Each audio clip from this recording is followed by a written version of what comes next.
Hello, everyone. I'm Christina. I know we've been going through a lot the last few months, and it's really time to go ahead and give an update on what I'm seeing going on in the world and how it relates to Bible prophecy. So, today we're going to talk about um, Trump's peace plan, his peace deal, but a whole lot more. Things that I really believe are connected to this, and I've been going on about this for quite a while. And those who follow me know that not only have I been following it, but Trump decided to reveal the peace plan on my birthday of this year. So before that, I was having visions and these strong feelings of, something that was coming.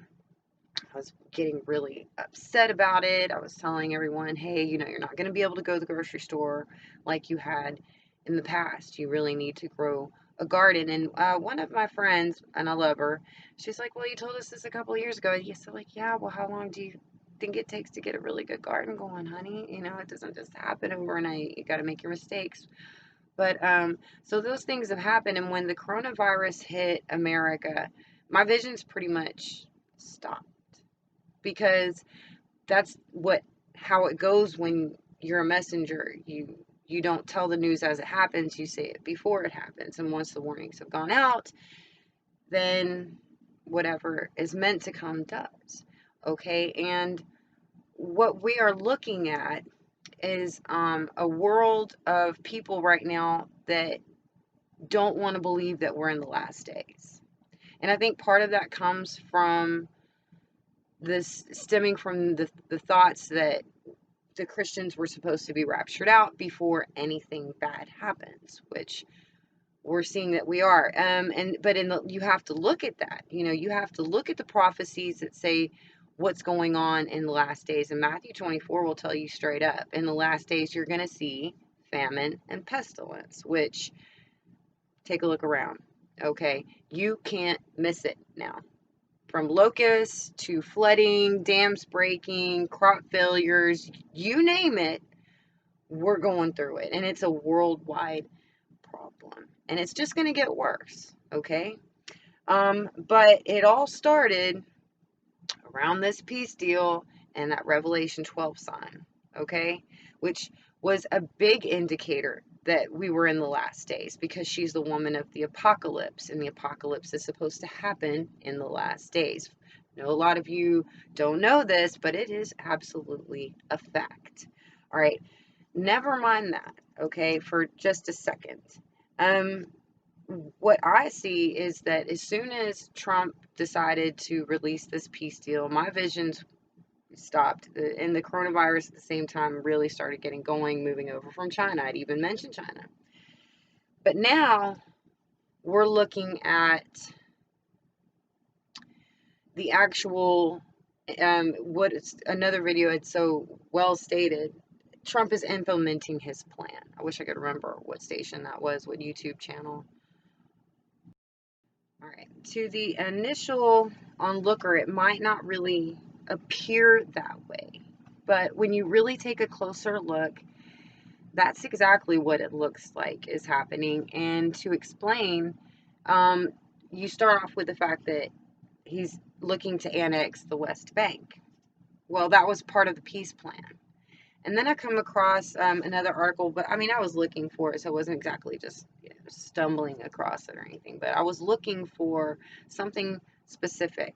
And that was to find out not only what was meant for the peace plan, but how the borders were supposed to change in that proposed peace plan. Because if they're taking some land, then there must be some land being swapped.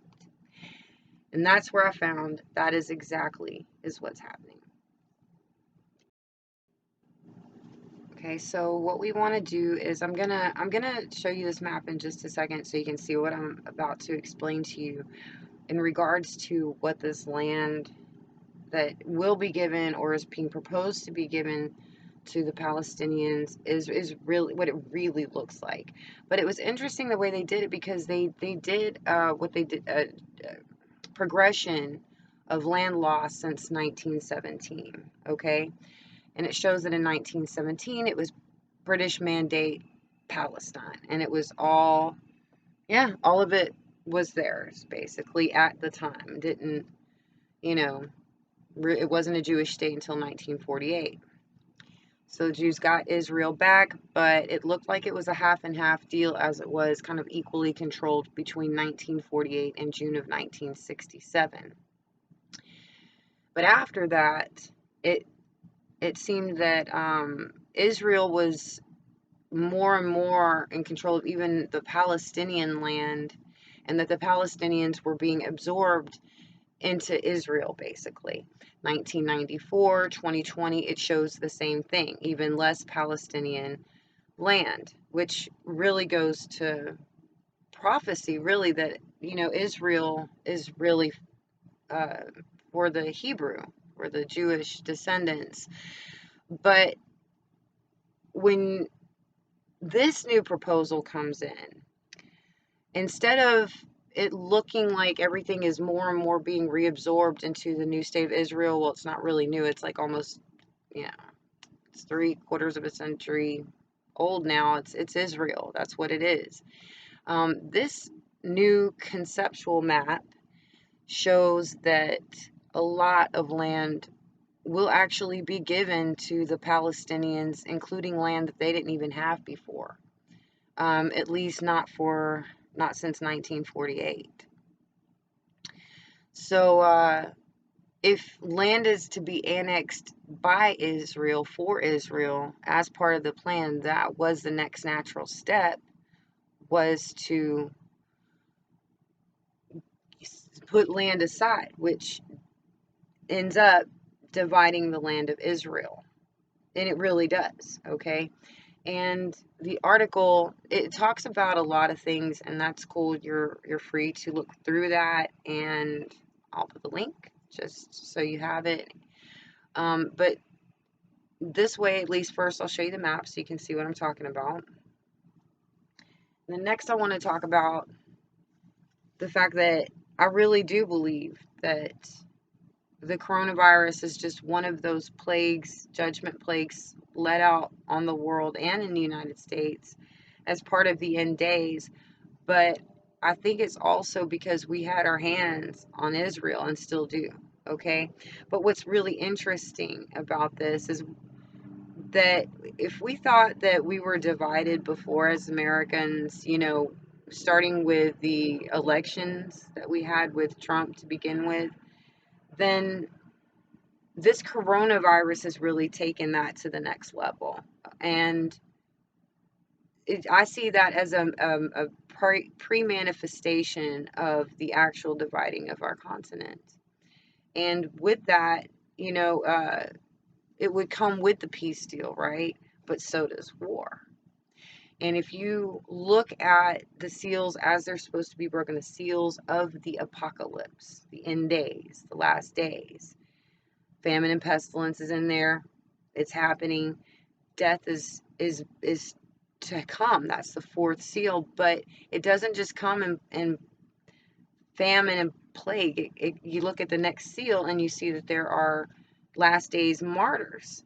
And there's all this talk about all these Christians in China disappearing after they stand up and protest, and the things that are happening to them. And that's a big example of a fifth seal martyr, because it doesn't just come from one country. These people that stand up for God can come from anywhere around the world. So when you see someone in these days dying for God, specifically dying for him, then you've got a fifth seal martyr. You'll have your tribulation saints, your tribulation martyrs during that time, but the martyrs of the apocalypse, that's their own section.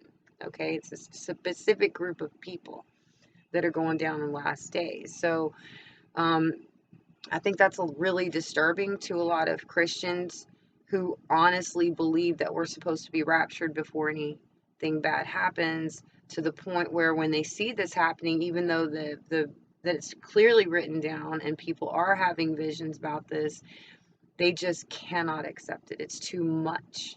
Okay. And that's what we have to really take into account. So if we can realize the truth that we are in last days, that we are in the days of the coming of the apocalypse, the great revealing, the great awakening, right? That there are just certain things that happen first. There's a part of rolling birth pangs. And so we're going to see more death through different means: war, pestilence, famine, okay, murder, martyrdom. But it's all going to come to a head at some point. So get it out of your head that nothing can touch you. I mean, it can, doesn't mean that it will. God has his plans for our life. But in my mind,